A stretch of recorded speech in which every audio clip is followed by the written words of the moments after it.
Previously on Silence and Starsong. Constable, this is Sir Geoffrey Light of the Imperial Engineers, out of Harper's Ferry. You are to guide and escort Sir Geoffrey and his company to New Orleans.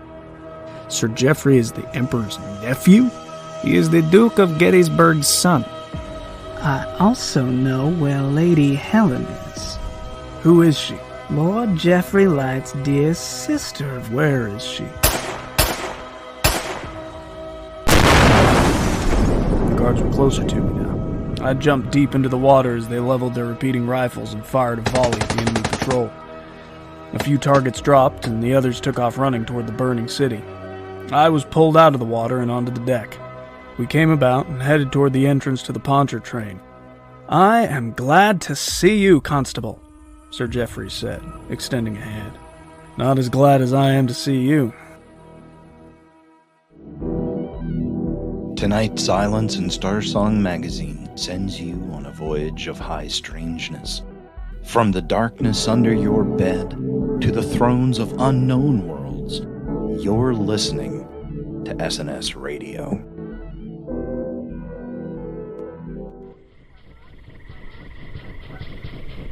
The steamboat Charon crawled against the current of the Mississippi, like prey climbing up the digestive tract of an anaconda. In the sweltering heat and swarming mosquitoes, the crew entertained themselves on deck, as the officers and esteemed guests down below. Down in the cabin sat Sir Geoffrey Light, the Emperor's nephew, Lady Helen, Sir Geoffrey's sister, and his bodyguard, Captain Ambrose. And then there was me. My name is Dalton Boudreaux, Constable of Lafayette, and very recently the savior of Lady Helen, from the clutches of President Fontenot of New Orleans fame. Ahead of me lay that fabled empire in the east, of which my city was an outermost extremity.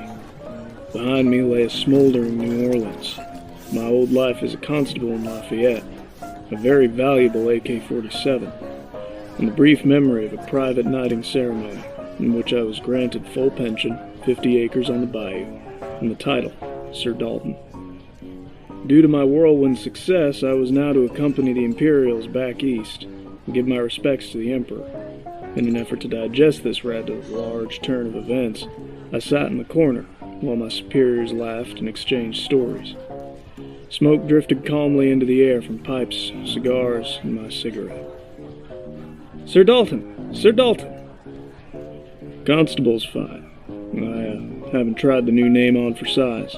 It needs tailoring." "Well, try it on. Come over here. You're among friends. We're celebrating our victory. New Orleans is far away, our enemies are crushed, and we are going home." Reluctantly, I roused myself out of my seat in the corner and came and sat down at the table. The only spot available was next to Lady Helen, the most beautiful woman I'd ever laid eyes on. My heart skipped a beat as I brushed up against her. I muttered an excuse me before sitting down. Sir Geoffrey held out a long Louisiana cigar, a gift for the road from the Marquis. I took it, but didn't light it next to Lady Helen. I'd save it for later, though she did not seem to mind the presence of the other's smoke. She flashed me a smile and took a sip of her bourbon. "I can't wait to see the look on your face when you see Columbia. When we roll in there on an engine powered by steam and you look around at the beauty of the churches, the factories, and the Imperial Palace, why, just thinking of it puts me in mind of my first time there."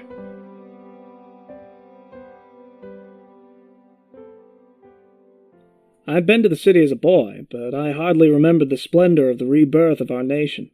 I started my service in the Imperial Corps of Engineers at the Academy in Harper's Ferry. Upon graduating, my father and I took a ship down the Potomac out to sea, and down the coast to Columbia. I'd never seen a city so large, so clean, so alive. The residents there are a proud lot. They still call the city by its old name, Charleston. We sailed past Fort Sumter and into Charleston Harbor, where we were greeted by a parade of soldiery. My uncle, His Highness, spared no expense. We rode in his gilded carriage all the way to his palace, Randolph Hall. The ancient beauty of it all can't be expressed in words. Great pillars, stones, and bricks. It was not too unlike Chalmers in New Orleans, except it was immaculately preserved, and didn't have the sense of foreboding that President Fontenot's home carried. There in the yard, in front of His Highness, the other cadets and I were sworn into the Imperial service. Lunch and dinner with my uncle was followed swiftly by my first assignment. I tell you, I wish I'd had months to spend in that magical city with all her steeples and ancient history. But it was not to be. I was to take a train to the Georgian frontier, oversee the construction of a railway bridge over the Savannah River, connecting us to the revived city of Augusta. There, work began in earnest as I assumed command of my first project. She was a marvel of a bridge, an engineer's dream. At first I had only thought of engineering problems, structural load, gusset plates, and the precise measurements of railroad tracks. But it soon became apparent that was not my primary obstacle. Delivery of materials, worker disputes, production delays, even workplace violence was what I dealt with on a daily basis. Nothing in my schooling had prepared me for it. I thanked the good Lord that I had been an attentive student to my father in Pennsylvania. He'd ruled with dignity and benevolence, but never spared the whip of the sword when he needed to. I found in him the temperance needed to be neither taken advantage of, nor to fly into a vulgar rage and beat my men into submission. When the bridge was done, I took the first train into Augusta. I tell you, I've never felt so much pride in anything. But it was all so short-lived. We crossed over to the cheers of Augusta's inhabitants, knowing that work on clearing and rebuilding their long-lost city would soon be sped up, and the Empire's borders expanded. That evening, at about sunset, I had stepped outside the revelry and spotted a lone horseman riding haggard out of the sun toward our city. Some of my men intercepted him and brought him to me. The men had worn and tattered clothes and several grievous wounds. There was none other than Captain Ambrose here. His band had been attacked by a clan of Atlantans a few days' ride from there.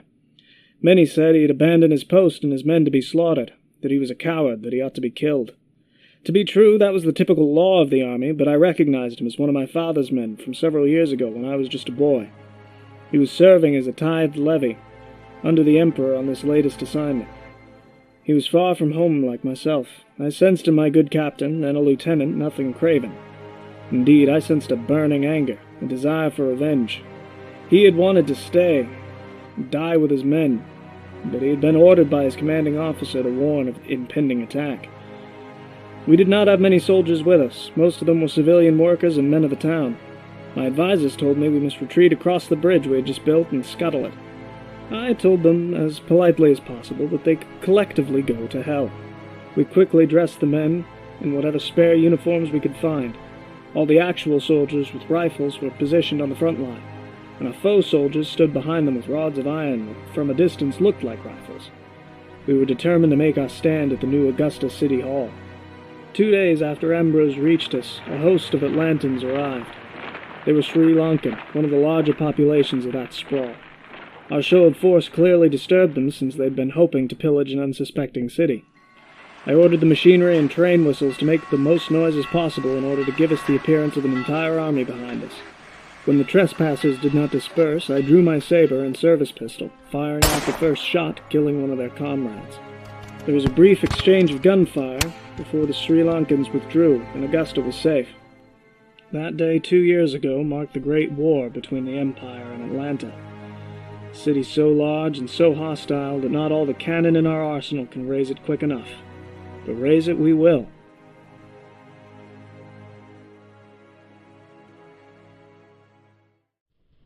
Lady Helen toasted the swift defeat of all the Atlantan tribes, as well as a long live the Emperor.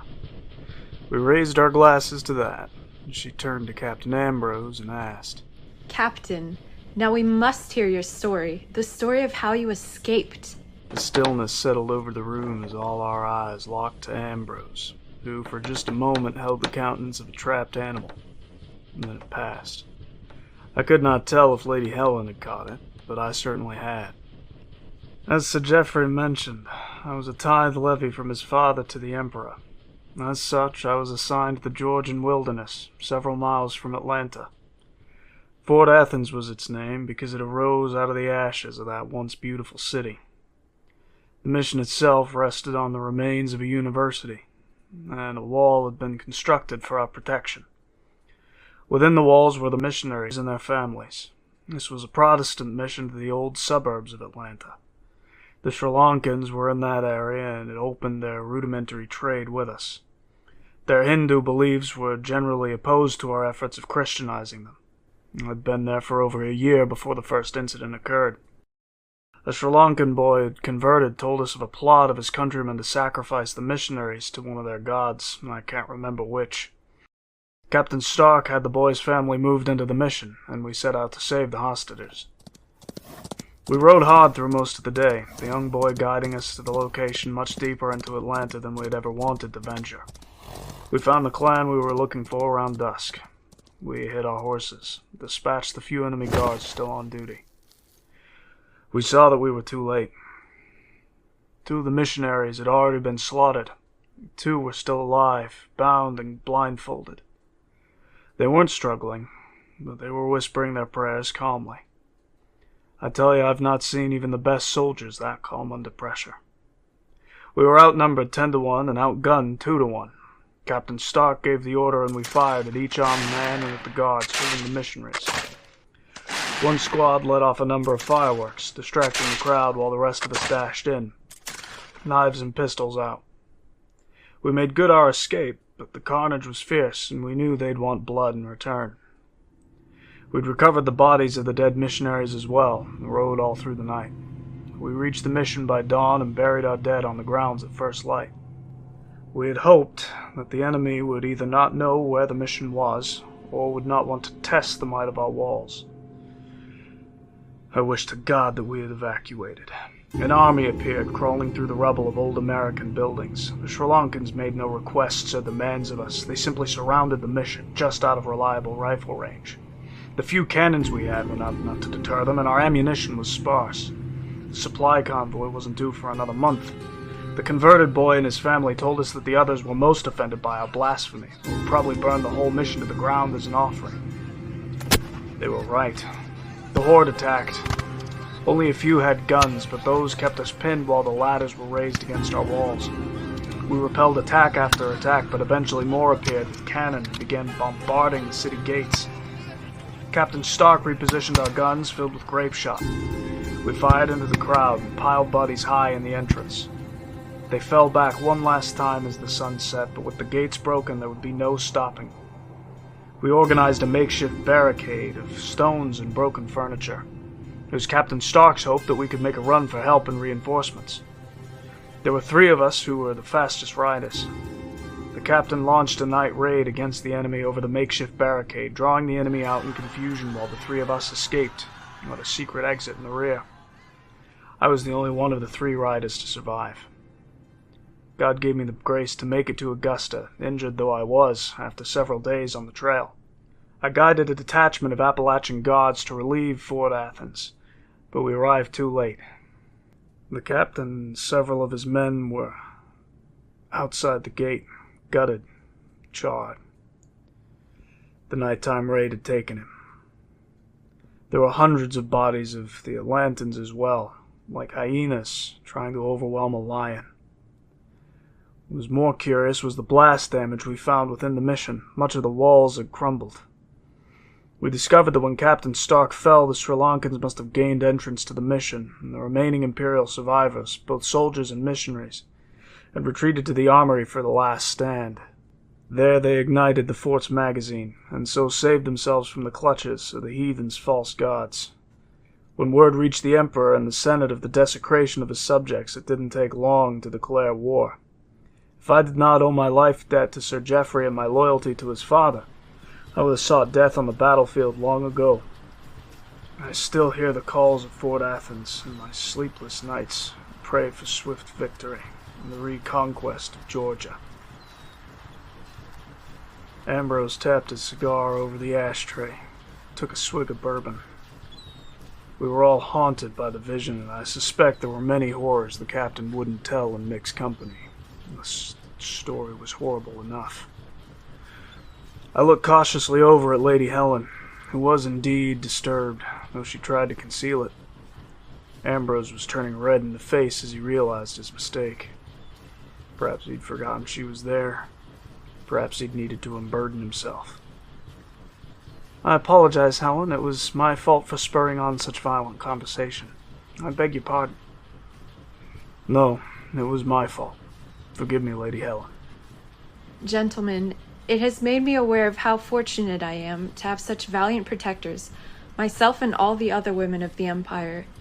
To think that my experience in New Orleans is not isolated and that there is such savagery on the borders of our country is enough to make me lose sleep and long for the walls of my home. Thank you for your service, gentlemen. We toasted to that, and after that, she excused herself to get some fresh air. She shouldn't go alone. So Dalton, would you escort her? Of course. I got up a little too quickly. Checked my pace as I walked as calmly and gentlemanly as I could to the door. The men were still playing and dancing at the stern of the ship near the paddle wheel. I looked around for Lady Helen and found her at the bow, holding a cigarette on a long, slender handle. Did he send you to check on me? Can you blame him after your kidnapping, Lady Helen? No, Constable. I don't suppose I can. I forgot my matches. Do you have one? I reached into my breast pocket and lit a match. There wasn't a breath of air out on that mighty river or the surrounding wilderness to snuff it. Do all men have to do such horrible things to protect what they love? The alternative of inaction is far more horrible, my lady. Oh, you have experience, Constable? Is Lafayette just like the Georgian frontier? Well, ma'am, the problems in Lafayette are not so much the frontier outside, but the one inside. The land is darkened by something. What you saw in New Orleans has to be subdued in Lafayette, or we'd be overcome by whatever curses Louisiana. Being a constable, I've seen my fair share of evil. The only way to stop it is to put it down, or it'll take the things you love the most. That sounds like something you learned painfully. It's a lesson I'll never have to learn again. It was a woman, wasn't it? I stared at the river in the quiet moonlight, taking out my cigar and lighting it. It was peaceful out here, far from the crucibles that made me who I was. I wondered if the darkness of Louisiana would ever truly leave me, even as I was leaving it. Then I told Lady Helen my story.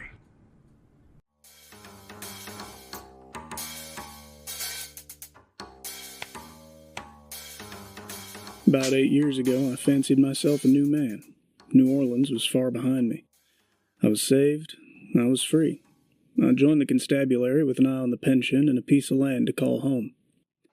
One day I went down to Pluto's theater with some of the men. It was an amphitheater down on the waterfront in the fog and humidity. We got first row seats, so we climbed down step after step until I thought we must be below sea level in the cool stone. I couldn't remember the name of the play, but I do remember being mesmerized by the actress. Her name was Erica. She was beautiful, of course, but what was so compelling about her was that she brought her characters to life. I'd never felt catharsis aside from church, so it was strange to feel something similar from a tragic play. The theater manager was a friend of my parish chief, so he led us backstage. My fellow constables got lost talking to all the dancing women and extras who performed in the interludes, but I pressed on. I wanted to see Erica. I reached her dressing room, and just as I was about to knock, a shot rang from across the hall. Grabbing my pistol, I burst through that door. The lead actor lay dead in his chair. Blood trickled from the bullet hole in his head. The gun lay by his feet. No! I turned to see Erica, still in costume, crying out from a corner of her room. She swooned, and I caught her before she hit the ground. Once she had recovered, she told us that there had been another man in the room, and that he had shot her co-star. He had dashed out the back door before I came in. The assailant, she said, his name was Memphis. He'd been a fellow actor, a method actor, completely lost in his fictional role. He swore to kill me, too, if I told anyone. I won't let that happen, Erica, I told her. I took her in the police wagon to her apartment. Over the next few days, I made an effort to stay near the theater as the police searched for the murderer. I must admit, it soon became more personal for me than my duty as a constable. She told me she didn't know what she would do if I wasn't there to walk her home at night. We came up out of the theater one such night, her hand wrapped around my arm. Just then, in the darkness of the alley, I heard a dark voice call to us. Erica, your life is mine. A great fear came over me even as I drew my pistol. I did not want to see what came out of that alley. I took Erica's hand and we ran. I told myself I would never run away again. I was done being a street urchin, being an errand boy. But It felt wrong and right at the same time. I wished I could stop, turn around, and face that voice, but I also wished I could run away with Erica, and we could keep running and never look back. We ran all the way to her apartment. Inside, we locked the door. I was out of my mind, and part of me knew it. I had just started as a constable, and all I was thinking about was how I could run away with this girl. I stayed up all night with my pistol aimed at the door while she slept next to me, her arms wrapped around my waist. Our pursuer never showed up, though I felt I was being watched all night. It was that Louisiana darkness, I think. It had risen up in a particularly malevolent form. The next morning, she agreed to stay at a friend's house until I could pick her back up after my duty shift. The constable in me knew something was wrong. This case wasn't right. There had been no evidence of a third person in that room. No witnesses had encountered this man, coming or going, and according to Erica, he was the size of a bodybuilder. The answer was staring me in the face, but to accept the simplest explanation was to believe the impossible, that Erica was making me play the fool. As an actress, she could throw her voice, and I'd not actually seen anything in that alley. That night, I went to her friend's house to discover that she had not returned. She had gone to the Pluto Theater and asked that I join her. In terror, I rushed there to find it deserted. I heard her scream. I charged down the steps into the auditorium and climbed onto that stage. I had no light save a match. Then I heard that strange voice again. It bounced off the cavernous walls, throwing the voice so I could not find the source. I lit another match and spun around to catch 2 points of light, like the eye glow of a gator in the swamp. I aimed, but just before shooting, the eyes darted toward me and Erica came into view. Dalton, please, just go. I won't leave you. Just then, a shadow darker than the shadows around me reared up behind her. Hurry, Dalton. You don't love me. You don't even know me. You just love my character. What? I'm not the girl you think I am. I became those things so that you would come here. He wanted another sacrifice. Who did? Erica looked down for a moment and jolted as though struck by lightning. We need to run, Dalton. Run, and don't look back! Her voice had changed. Nothing made sense. I didn't understand what I was doing in all that dark and all that fear. I took her hand and we ran off the stage and up the steps. And as we reached the exit, I felt the fear surge in me again, like something was close behind. Still holding her hand, I spun around and heard her shriek. No! Something ripped her out of my hand and she was gone. I lit another match, calling out her name. I saw the eye glow again and ran towards it. I heard growling and a beast leapt at me. I saw a dark face and glowing eyes. It tore at my shirt, ripping it to shreds and cutting into my flesh. I kicked and rolled away. I felt claws grab me and throw me against a concrete pillar. I reached for my pistol, but it was gone, and I cursed myself for not having a spare. Just then, the moonlight shone through the window of the exit and reflected off my gun on the floor. The beast was pacing now, circling me, preparing for the kill. I feared Erica was dead. I threw myself at the gun and heard the beast bounding towards me. The moonlight flashed in its eyes, giving me my target. I squeezed off all 6 rounds and I heard the thing drop to the floor. I lit and grabbed an oil lantern from the ticket counter and walked over to investigate my kill.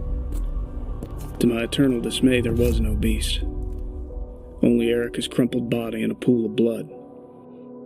The investigation that followed discovered that she and her co-star had both been part of an underground method-acting group. They would become their characters, never breaking from them even off set. But whatever spirit they had channeled to act their parts had manifested as they offered oblations. Eventually, it demanded a sacrifice, and while Erica was under its sway, she killed her partner. Knowing that to kill Erica would be to cut itself off from the physical world, it used her to seek out new prey. Me. Me who let my objectivity slip. If I had been more observant, I might have saved Erica by taking her to a minister who would have performed an exorcism. But I was a fool, and now I don't even know if she actually loved me, or if that was a mere character. I left wiser, but it was at a price. Lady Helen was looking at me. I didn't look back, afraid to see a look of pity in my youthful indiscretions. Most men don't learn lessons like that, Constable. No, ma'am. That must be exceptionally dense. Not if you learned your lesson. Maybe great men have to go through great trials. Helen of Troy was the most beautiful woman in the world, but she was not a prophetess. She blushed at that. I just hope I'm not like Cassandra, cursed to be right but never believed. Good night, Sir Dalton. My lady, I nodded, watching her recede into the shadows and down the stairs. I stood there smoking on the bow of the car on. I looked beyond me at the receding Louisiana territory, and I looked ahead into that quiet night, not knowing which way the river would take our little ship. We hope you enjoyed tonight's episode. Please press like and subscribe to our YouTube. Be sure to check out our website, follow us on Twitter, and check out our Discord. If you like this production, we're sure you'll enjoy the strange tales and high adventure of Volume 2, Issue 1 of Silence in Starsong. Be sure to pick up a copy and leave a review. Script by T.R. Alexander, narration by ethanjfree, Lady Helen by Karis Faith Smith, Erica by Lauren Dorman, audio production by Dave Kohlhoff.